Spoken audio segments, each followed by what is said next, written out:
Imagine a road stretching 17 miles or 27 kilometers between Jerusalem and Jericho. It drops over 3,000 feet or 914 meters through steep, winding cliffs. In Jesus' time, this was known as the Way of Blood. It was a perfect place for an ambush, filled with hidden corners where robbers waited for lonely travelers. One day, a lawyer asked Jesus a tricky question: "Who is my neighbor?" He wanted to know the exact limit of who he had to love. Instead of giving a simple definition, Jesus told a story that would change how the world thinks about mercy forever. The story begins with a man traveling down this dangerous road. Suddenly, robbers jump him. They don't just steal his money, they strip him of his clothes, beat him severely, and leave him lying in the dirt, half dead. He is helpless, alone, and dying. By chance, a priest comes down the same path. You would expect him to help, but when he sees the bleeding man, he doesn't stop. He moves to the very edge of the road and passes by on the other side. He chooses to look away rather than get involved.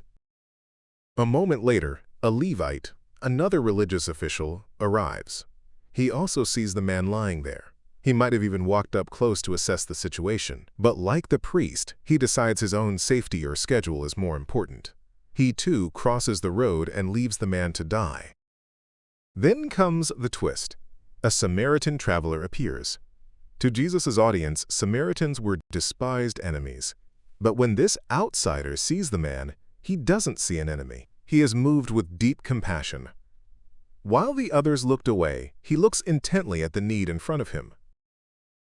The Samaritan goes to work. He cleans the man's wounds with oil and wine and bandages them up. He lifts the man onto his own animal, walks alongside him to an inn, and stays the night to care for him. The next day, he pays the innkeeper and promises to cover any extra costs on his way back. Many throughout history have seen a deeper meaning here. They see the Samaritan as a figure of Christ himself. Just as the Samaritan saved a dying stranger, many believe Jesus came to a half-dead humanity to offer healing and a place in the inn of the church.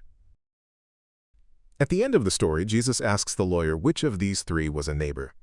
The answer was clear: the one who showed mercy. Jesus' final words to the lawyer and to us are simple but powerful. Go and do likewise.